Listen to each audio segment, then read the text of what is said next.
السلام علیکم۔ ویڈیو سے سٹارٹ سے پہلے ایک ریکویسٹ ہے کہ آپ کائنڈلی ویڈیو کو لائک اور کمنٹ ضرور کر دیا کریں تاکہ مزید لوگوں تک یہ ویڈیو پہنچے، اور درود شریف ایک مرتبہ درود شریف ضرور پڑھ لیجئے۔ جزاک اللہ خیر۔ حتیٰ کہ علماء کی اس میں بحث ہے کہ یوم الجمعہ زیادہ شان والا ہے یا یوم عرفات زیادہ شان والا ہے، تو علماء نے اس کو یوں جمع کیا ہے کہ یوم عرفات سال میں شان والا ہے اور جمعہ ہر ہفتے میں شان والا ہے۔ اور اس دن کی ایک فضیلت بھی ہے کہ اگر کوئی شخص جمعہ کے دن ایک گھڑی اللہ نے رکھی ہے جو چھپا دی ہے، چونکہ ہر اعلیٰ چیز کو چھپایا جاتا ہے، لیلۃ القدر ہے اللہ نے چھپا دی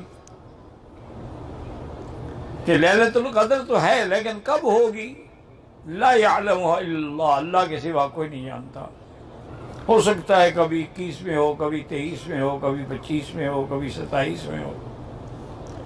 اسی طرح فیہ ساعۃ مستجابۃ، حضور نے فرمایا کہ جمعہ کے دن ایک ایسی گھڑی ہے جس میں جو بھی دعا کرو گے وہ قبول ہو جائے گی۔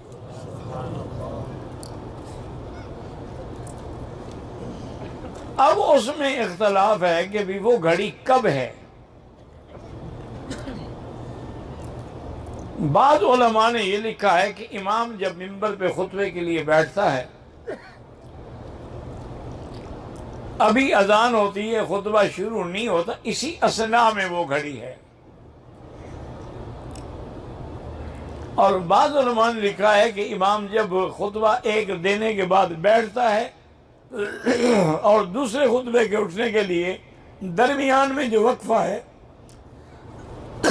اس میں وہ گھڑی مستجاب ہے، اور اللہ سے جو بھی مانگو گے وہ ملے گا، لیکن شرط یہ ہے کہ وہ دعا شریعت کے خلاف نہ ہو، قطیعت رحم نہ ہو کہ رشتہ داری کو توڑنے کے لیے ہو، یا کسی کی بربادی کے لیے ہو، یا کسی کی ہلاکت کے لیے نہیں۔ ایک تو نعمت اس میں یہ ہے، اور بعض علماء کہتے ہیں کہ اصل میں اس گھڑی کا وقت جو ہے وہ عصر سے لے کر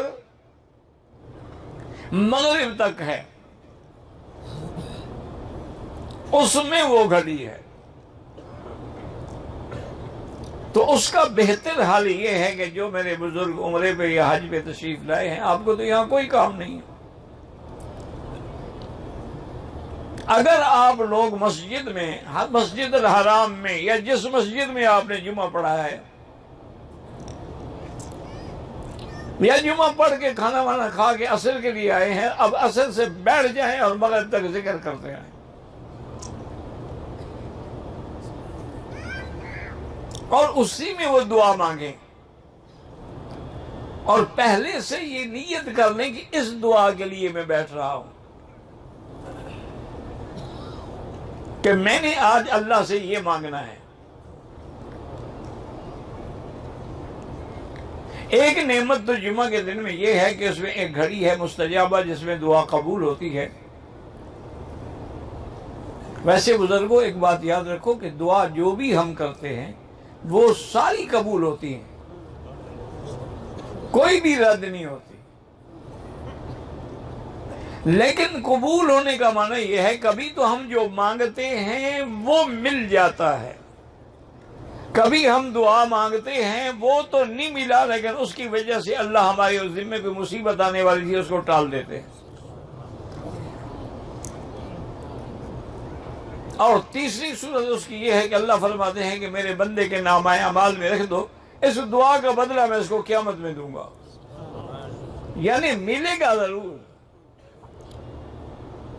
اور یہ بھی صحیح حدیث میں ہے کہ جب بندے کو دعاؤں کا بدلہ قیامت میں ملے گا تو کہے گا اللہ اچھا ہوتا کہ میری کوئی دعا بھی منظور نہ ہوتی، آج سارے بدلے مل جاتے۔ تو دعا میں یقین کامل ہو۔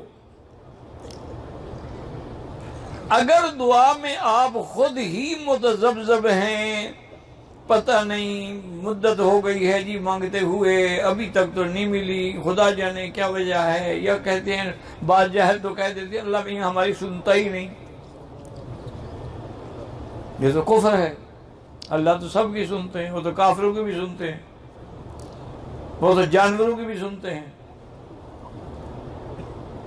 ان کو رزق کون دیتا ہے؟ سیدنا سلیمان علیہ السلام بارش نہیں تھی، آپ بھی دعا کر لیں کہ اللہ مکے میں بارش عطا فرما،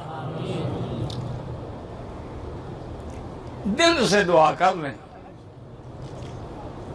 میری بہنیں، میری بیٹیاں، میری مائیں یاد رکھیں کہ اگر توجہ کامل نہ ہو تو چائے کی پیالی بھی نہیں بن سکتی، ایک روٹی بھی توے پہ نہیں پک سکتی، یہ ہاتھ جل جائے گا، یہ روٹی جل جائے گی۔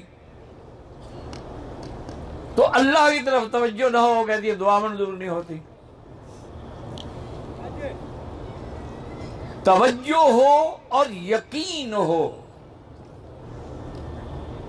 کہ تیرے سوا ہمیں دینے والا کوئی نہیں، یا اللہ میرے سوا تیرے تو بندے اربوں کروڑوں ہیں لیکن میرا تو ہی صرف رب ہے۔